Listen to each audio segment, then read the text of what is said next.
کرنی ہے کہ ہمارے لاڈلے کے پیٹ میں جو لقمہ جائے وہ بالکل حلال ہو، پاکیزہ ہو، صاف ستھرا ہو، محنت کی کمائی کا ہو۔ اللہ نے صاف فرمایا ہے احل اللہ البیع وحرم الربا۔ دیکھو اللہ نے کاروبار کی اجازت دی ہے، بزنس کرو، دکانیں لگاؤ، کھیت کھلیان کے ذریعے اپنے بچوں کا پیٹ پالو۔ کچھ نہیں ہے تو تھوڑا سا کوئی سامان لے لو اور گلی میں ایک طرف سے دوسری طرف نکل جاؤ، کسی بھی طرح اپنے بچے کی پرورش کرو، ان سب کی اجازت ہے۔ وحرم الربا، لیکن اللہ نے سود کو بالکل بین کر دیا ہے، اس کی کہیں سے کوئی اجازت نہیں، اس کی کوئی صورت جائز نہیں ہے۔ اللہ نے صاف کہا، حدیث پاک میں ہے جو سود لیتا ہے، جو سود دیتا ہے، جو سود کے لین دین میں گواہ اور ایجنٹ کی حیثیت سے اس فارم پر سگنیچر کرتا ہے، ان سب پر اللہ کی لعنت ہوتی ہے۔ یہ سب اللہ کے یہاں مجرم۔ اس لیے ہم سب کو اپنا جائزہ لینے کی ضرورت ہے، آمدنی کے ذرائع کو دیکھنے کی ضرورت ہے۔ یہ ٹھیک ہے آخرت میں ہم سے پوچھا جائے گا کہ تم نے مال صحیح راستے پر لگایا یا غلط جگہ تو خرچ نہیں کیا، یہ سوال ہوگا، لیکن اس سے پہلے ہمیں یہ جواب دینا پڑے گا کہ یہ مال ہم نے کمایا کہاں سے، صحیح طریقے سے کمایا یا غلط طریقے سے۔ کہیں ایسا تو نہیں کہ ہم نے لاٹری کے ٹکٹ خرید لیے تھے، جوا اور سٹے بازی کے ذریعے پیسہ کما لیا تھا، یا یہ کہ آج کل الگ الگ موبائل پر ایپ آتے ہیں اور اس کے ذریعے ناجائز طریقے سے ہم نے پیسہ کمایا۔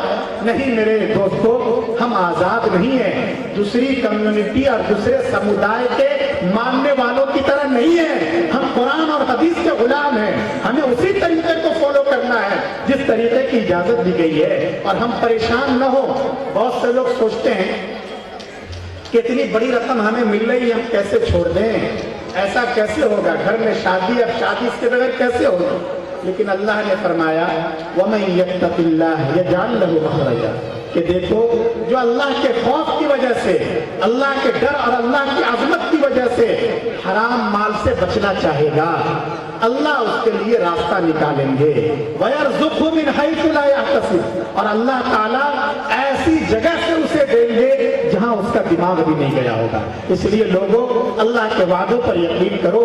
اللہ نے حلال کے دسیوں طریقے بتلائے ہیں، ان طریقے سے ہمیں مال حاصل کرنا ہے، کسی کا دل دکھا کے نہیں، کسی کو پریشان کر کے نہیں، ناجائز طریقے پر نہیں، کسی کا حق مار کے نہیں۔ اس طریقے سے ہم کمائی بالکل نہیں کریں گے، ہم شریعت کے مطابق کمائیں گے، بچوں کو کھلائیں گے، پھر دیکھیے آپ کی زندگی میں بھی سکون ہوگا اور آپ کے بچے بھی آپ کی آنکھوں کی ٹھنڈک بنے گی۔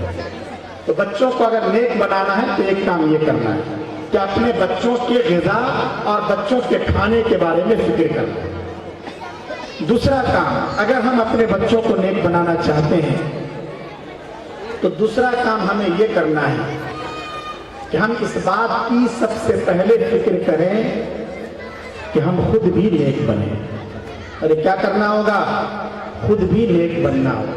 دیکھیے ماں باپ کی نیکی کا اثر بچوں پہ پڑتا ہے، ماں باپ کی برائی کا اثر بھی بچوں پہ پڑتا ہے۔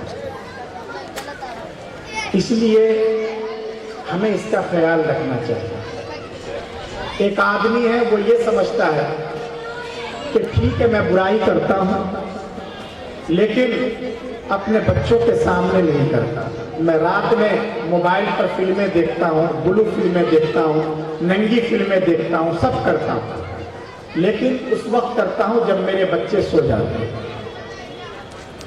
میں نشہ بھی کرتا ہوں اور کبھی کوریکس اور کھانسی کی دوا کو اتنی بڑی مقدار میں پی لیتا ہوں کہ نشے کی کیفیت ہو جاتی ہے۔ ظاہر ہے کہ یہ سب حرام ہے نا بھئی۔ نشے کا مطلب کیا ہے؟ نشے کا مطلب صرف شراب نہیں، نشہ جو حرام ہے اور شریعت میں اس کی بالکل اجازت نہیں ہے، نشے کا اور شراب کا مطلب ہے ہر وہ چیز جو نشہ پیدا کرے، چاہے ہم اسے شراب کہیں، چاہے ہم اسے بیئر کہیں، چاہے ہم اسے گانجا کہیں، چاہے ہم اسے بھنگ کہیں، चाहे वो कैप्सूल की शक्ल में हो या लिक्विड शक्ल में हो या सिगरेट के जरिए उसका असर अंदर तक पहुंचाया जाए या आइस नशे की शक्ल हो या जैसा कि मैंने बतलाया कॉरेक्स और खांसी की दवा को इतनी बड़ी मिकदार में कोई पी ले कि उसकी वजह से दिमाग नाचने लगे, अगर उसकी वजह से नशा आता है तो वो शराब है, हराम है और इस्लाम के खिलाफ बगावत है। हदीस पाक में है जब आदमी शराब पीता है, नशा करता है तो उसके सीने से ईमान को छीन लिया जाता है। ईमान के साथ नशा जमा नहीं होता और नशा ऐसा ही गंदी चीज है जैसे पेशाब है। अगर पेशाब कपड़े को लग जाए आप उस कपड़े के साथ नमाज नहीं पढ़ सकते। इसी तरह अगर कपड़े पर नशा हो, नशे की चीज हो, शराब हो, उस कपड़े के साथ आप नमाज नहीं पढ़ सकते। तो यहाँ एक आदमी नशा करता है और क्या सोचता है कि मैं नशा अपने घर पे नहीं करता हूँ, अपने वतन जाता हूं तो वहां ताड़ी नहीं पीता हूं, वहां नहीं पीता हूं, बंबई में रहता हूं बच्चों से दूर तब पीता हूं या कहीं और जाता हूं तब पीता हूं, इसलिए मेरे बच्चों पर इसका असर नहीं पड़ता होगा। नहीं, याद रखिए ये उस बाप की भूल है। बाप कोई भी बाप चाहे रात के अंधेरे में करे या दिन के उजाले में करे, यहां करे या वहां करे, उसका इफेक्ट और उसका बुरा असर उसके लाडलों पे जरूर पड़ता है। इसलिए अपने लिए न सही कम से कम अपने छोटे छोटे बच्चों के लिए हम सबको तौबा करना चाहिए, अपने नवासों के लिए, अपनी नवासियों के लिए, घर की छोटी छोटी बच्चियों के लिए। क्योंकि अगर हम बुरे अखलाक में रहेंगे, अगर हम नमाज छोड़ते हैं, अगर हम झूठ बोलते हैं, अगर हम दूसरों को धोखा देते हैं, अगर हम दूसरों को परेशान करते हैं, अगर हम कर्ज लेकर वापस नहीं करते, तो जाहिर है कि उसका असर हमारी नस्लों पे भी पड़ेगा। हमारे बच्चे भी इसी तरह के पैदा होंगे, हमारे बच्चों में भी यही बुरे असरात होंगे। लेकिन अगर हमारे अंदर अच्छाइयां होंगी तो बच्चों में भी अच्छाइयां आएंगी। इसलिए हम सबको अगर अपने बच्चों को नेक बनाना है तो खुद भी नेकी का एहतराम करना पड़ेगा, नेकी का ख्याल रखना पड़ेगा।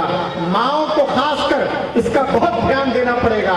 जब माएं उम्मीद से होती हैं, बच्चा उनके पेट में होता है, वो ये समझती हैं कि इससे बच्चे पे क्या असर पड़ेगा। याद रखिए उस वक्त भी नेकी का लिहाज करना, ख्याल करना बहुत जरूरी है। ये नहीं कि बस हर वक्त मोबाइल पे उंगलियां मोबाइल पे स्क्रीन पे चल रही हैं, मियाँ बीवी में गालन गुलूच का माहौल है, झूठ बोल रहे हैं, बगैर पर्दे के शॉपिंग के लिए यहाँ वहां घूम रहे हैं और क्या सोच रहे हैं अभी तो बच्चा बहुत छोटा है, अभी तो बच्चा पेट में है, अभी तो बच्चा सिर्फ छाती से दूध पी रहा है, अभी तो बच्चा नासमझ है।